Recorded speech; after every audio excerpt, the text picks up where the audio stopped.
So I get to read Emmett Fox today. He starts by requesting that we read 1 Corinthians 13. So let me read that first, and then we'll read what Fox has to say.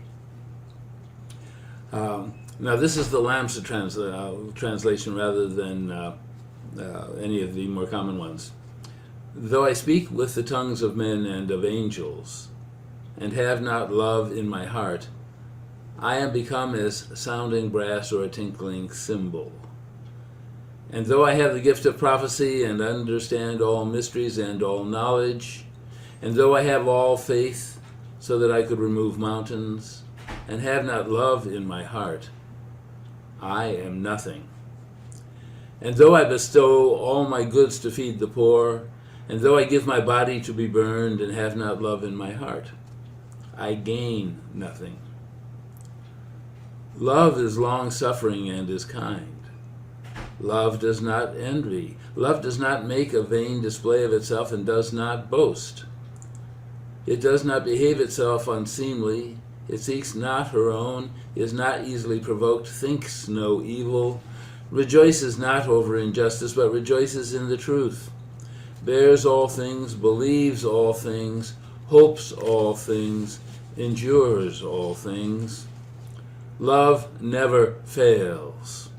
But whether there be prophecies, they shall fail. Whether there be tongues, they shall cease. Whether there be knowledge, it shall vanish away. For we know in part and we prophesy in part, but when that which is perfect is come, then that which is imperfect shall be done away. When I was a child, I spoke as a child. I understood as a child. I thought as a child. But when I became a man, I put away childish things. For now we see through a glass darkly, but then face to face. Now I know in part, but then shall I know even as also I am known. And now abides faith, hope, love, these three, but the greatest of these is love. Now this was the prelude to what Fox wrote. Now here's what Fox said. Divine love never fails. Divine love solves every problem. Statements like this appear again and again in metaphysical books. And of course they are perfectly true. Certain it is that many people firmly believe them, and yet have obviously been unable to prove them in demonstration. By demonstration he means they've been able to make something happen. Why is this, he asks. The explanation is that, consciously or unconsciously, people think of love as some sort of power outside of themselves, and they expect that presently, if they beg hard enough, this power will come down and rescue them. There is, in fact, no such outside power, and therefore you cannot receive help in that way. The only place where love can exist, as far as you are concerned, is in your own heart. Any love that is not in your heart does not exist for you. The thing for you to do, then, is to fill your own heart with love by thinking it, feeling it, and expressing it. And when this sense of love is vivid enough, it will heal you and solve your problems, and will enable you to heal others too. That is the law of being, and none of us can change it. And then a final quote from Jeremiah 31:3. Yea, I have loved you with an everlasting love. Now, the Quakers have a term for what Fox writes about. I'm a little surprised he didn't use it because he had a Quaker background. They call it being or living in the truth with a capital T. And just recently I received a meditation quote from Paul Buckley, who's a Quaker theologist, which expands the definition. And I want to mention Paul Buckley every Wednesday sends out a quote for thought and meditation. He is glad to send it to anybody who wants it.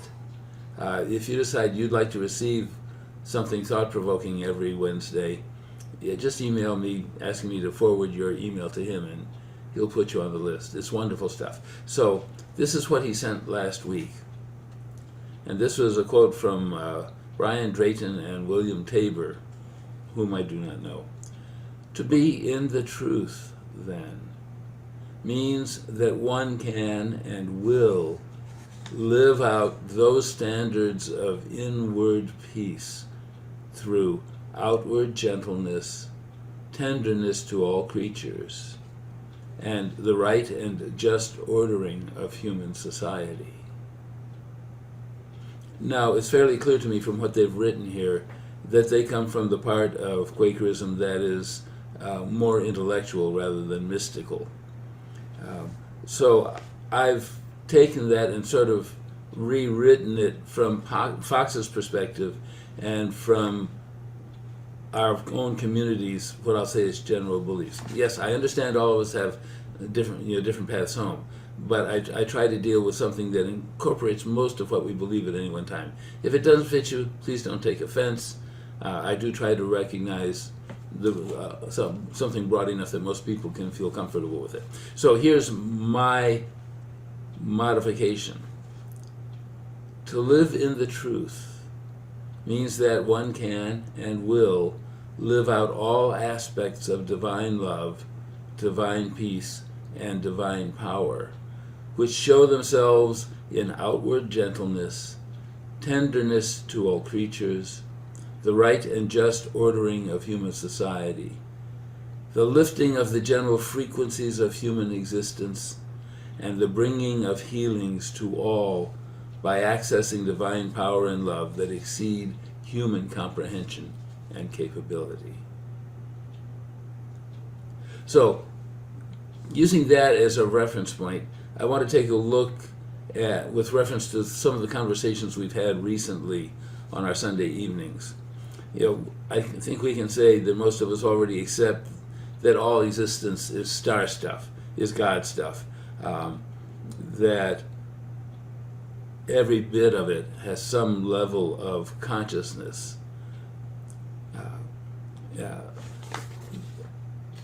I think most of us, whether we use the term or not, are panentheists. We understand that God is inside us, outside us, around us. We are of God. We are all, again, star stuff. We are all God stuff.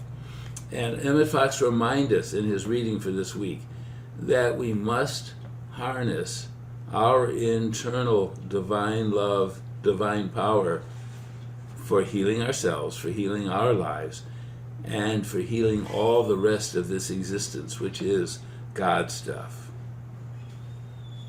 And as I was writing this, I realized that what we're talking about here fits the reference point I often make of the atheist credo, that our job is to leave the world a better place for our having passed through. And referring to last week's talk, one way we can evaluate the choices we are making is to every so often ask ourselves, if I disappeared tomorrow, would anyone notice?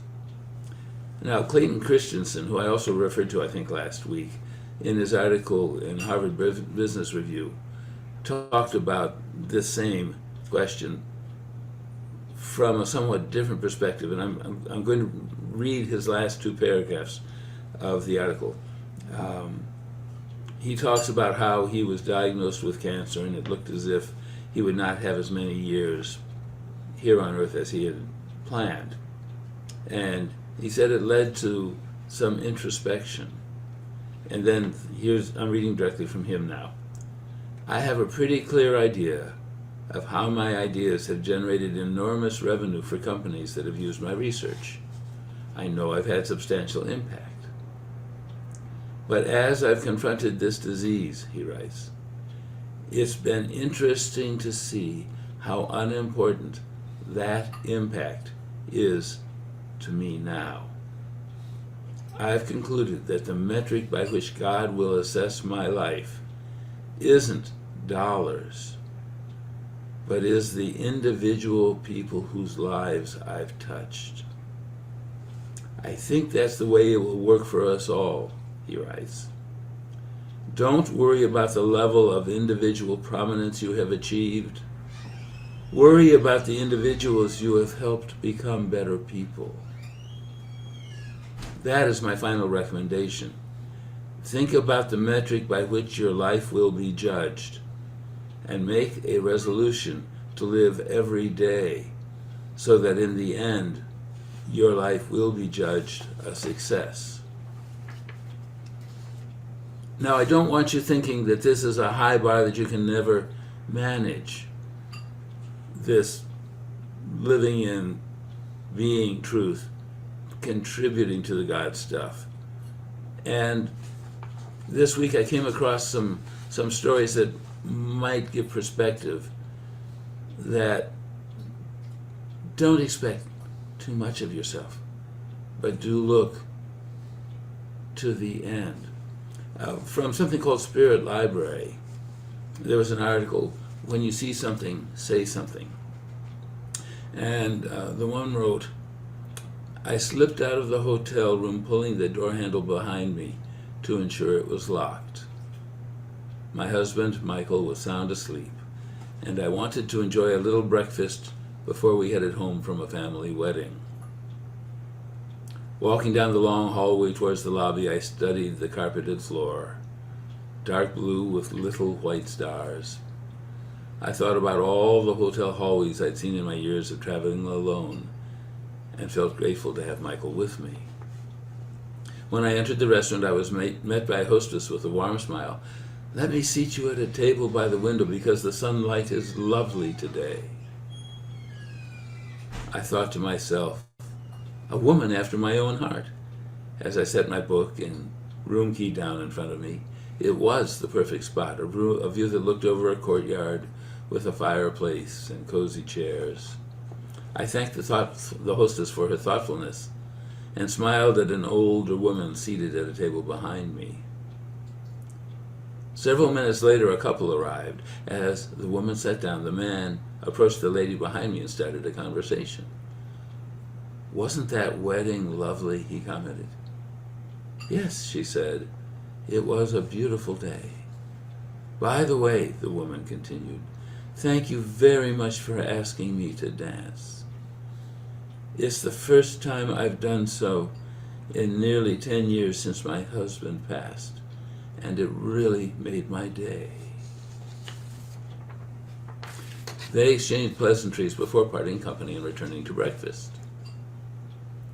Their encounter reminded me of how connection is good for the soul. I suspect that the man who asked the woman to dance had no idea what it might mean to her before he did so. It was the highlight of her day. Last month, while a friend and I were out to dinner, we noticed a mom with 2 small boys at the table beside us, doing a lovely job of entertaining and caring for her kids. At the end of their meal, when she got up to leave, we made a point of naming what we saw. You're an amazing mom, we told her. So thoughtful and loving. Your boys are really lucky to have you. Upon hearing our words, the mom sat back down, started to cry. This is my first night out as a single parent, she admitted, and you have no idea what this means to me. I swear I'll remember this moment for the rest of my life. The rest of her life. Wow. My friend and I looked at each other, astonished at the impact and happy that we had said something. During a time when the world is so polarized, it's helpful to remember that we find our shared humanity in the simple, everyday chances to love people, strangers and friends alike. Keep your eyes open for opportunities. Be brave and risk being intimate. When you see something, say something. Who knows, you may remember that moment for the rest of your life. So here are 2 examples of unknowingly shaping someone's life. And then I came across a memoriam for someone named Ben Kennedy. And it was written, unless you live in Helena, Montana, you're unlikely to have any notion of who Ben Kennedy was. And even if you live in Helena, you may have never known his name. You might have seen him on the street or in the alleys behind buildings downtown, collecting cans and flattening cardboard boxes for recycling. He probably would have caught your attention if you drifted downwind of him, for in truth his scent was high and overripe. His hair was wild, and his mouth had long been going bald of teeth. Ben Kennedy was a native of Belt, Montana, a few miles east of Great Falls. You could be forgiven for thinking he was homeless, but he died in his subsidized housing in Helena on December 2nd, just short of his 87th birthday.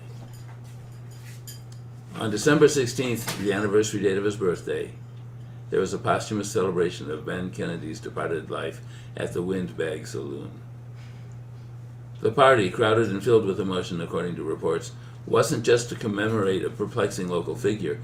It was to honor the passing of a benefactor. Ben Kennedy lived on little more than his Social Security. Out of that pittance, he regularly scraped together enough to make sizable donations to a number of charities, including the Nature Conservancy and the Montana Land Reliance, a land trust. His gifts were usually made in cash, in person, after a considerable and sometimes daunting search of his pockets, and often in crisp $100 bills. The surprise at the Windbag wake was how many of these gifts he'd made and how few recipients knew about his other contributions. There's surely a lot more to tell about Ben Kennedy, nearly all of it beyond telling now. He was a public figure but a private man, and he kept most of his autobiography quiet. It would be good to know just why his gift surprises, why his charity seems so exceptional. Perhaps he saw it as his responsibility, as a sign of a wealth he felt lucky to have and a duty to share. So, another way of lifting up. And then I came across this slogan, "Be kind, for everyone you meet is fighting a battle you know nothing about, but don't accept their bad energy into your life." And then, sort of as a final note, remember that you are an integral part of this God world. And with that, I present this poem from David White for your consideration. Everything is waiting for you. Your great mistake is to act the drama as if you were alone, as if life were a progressive and cunning crime with no witness to the tiny hidden transgressions. To feel abandoned is to deny the intimacy of your surroundings. Surely even you at times have felt the grand array, the swelling presence and the chorus crowding out your solo voice.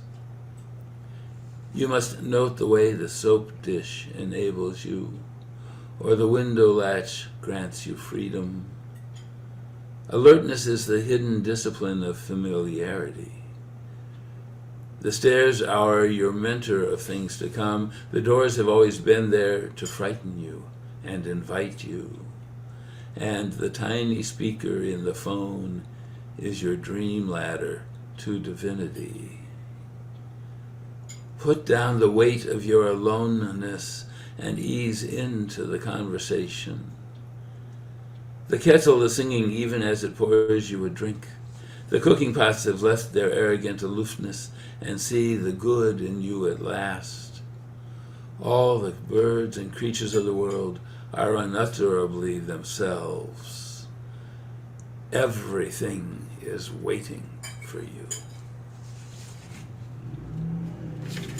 And my friends, that is what Fox wrote about in today's essay. You are God. God is you.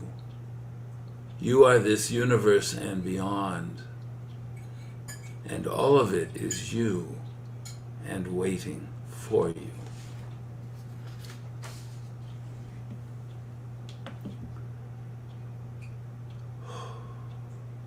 And that's what I have to say today. Anyone with a contribution? Lori Kay. Everything is waiting for you. I've been thinking about this, not with those words. Those words are awesome. I've been thinking about giving up a job possibility and taking a different path and trusting that that is true, that all I have to do is to know that I know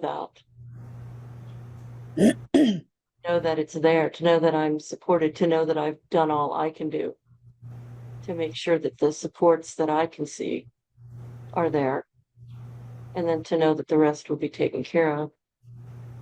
And that's something I've been working towards consciously for the last 10 years.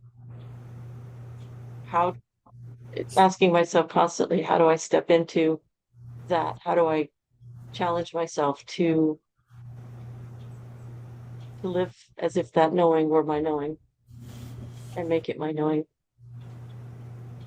And it's a beautiful question.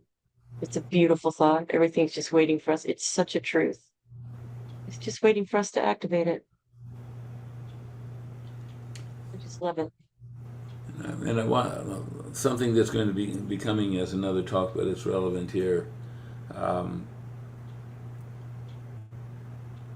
fellow was writing about he was so upset driving down the freeway he kept missing his exit and the next exit and the next exit, and GPS just kept changing how it was going to get him there and changing how it was going to get him there. And he said, that's like God, isn't it? If I screw up this time, God changes how I'm going to get there, sort of thing. Cheryl Ann, I believe you're next. You said something about excuse me, it doesn't have to be when we're judged, you know, if our life was I don't remember your exact words, I'll paraphrase, but if it was a life well lived. And I remember for years my mom would tell me that having children was the greatest thing she ever did. And you know, this was back when I was all career oriented and stuff, and I used to think like, wow, like that was the best thing you ever did. And I remember years later talking to my brother about it, like, wow, mommy said that, you know, having kids was the best thing she ever did. And my brother was an engineer, so you know, he had a career, and he turned to me and he goes, well, isn't it? And it was like, oh, duh, yeah, like, yeah, for me, my mom being a great mom, my dad being a great dad was so much more important than what they did as a livelihood. Today, I was helped by a customer service rep on AllegiantAirlines.com.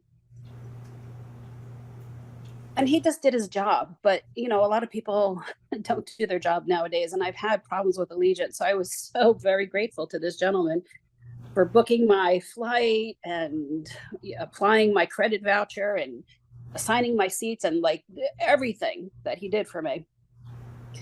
Do you think I care about the CEO of Allegiant Airlines? I don't. It's impressive that somebody can rise to that level of performance. No, I care about the guy who helped me today.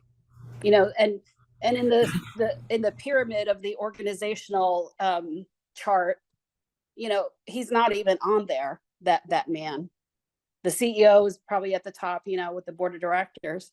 So I think a lot of our worth is just in our human interactions, you know, making that connection with somebody. It feels good. whether you're on the receiving end or the giving end. That's all I have to say. Thank you. Somebody else with a contribution? Doesn't look that way. Oh, okay, Susie. I just had an interesting thought.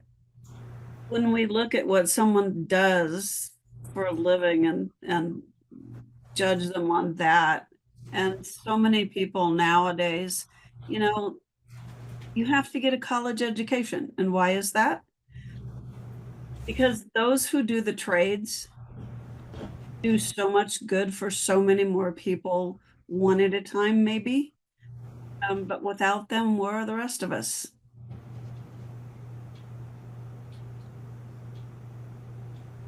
The college education isn't everything. And those who run into my life that do the other stuff well, I'm really grateful for them. They're wonderful. So that's all. Thank you. Anybody else with a contribution? Thank you for joining. Thank you for being part of this community. Thank you for being part of my extended family. I am so glad to have you in my life. We thank you, dear God, for bringing us together, for giving us this community to share, to grow, to laugh together, pray together. We thank you for bringing healings, for bringing wisdom, for helping us to grow into better representatives of you, to grow more whole within ourselves, and to feel safer in reaching out, to lift up this existence, this universe, to make all of it a higher frequency closer to you. We thank you for watching over us as we depart from here, guiding our way over the coming days until we can return again. We give you full gratitude and thanks for the good in our lives, for the good that is coming, for the miracles that is coming to us. We say thank you, thank you, thank you. And we all say, Amen.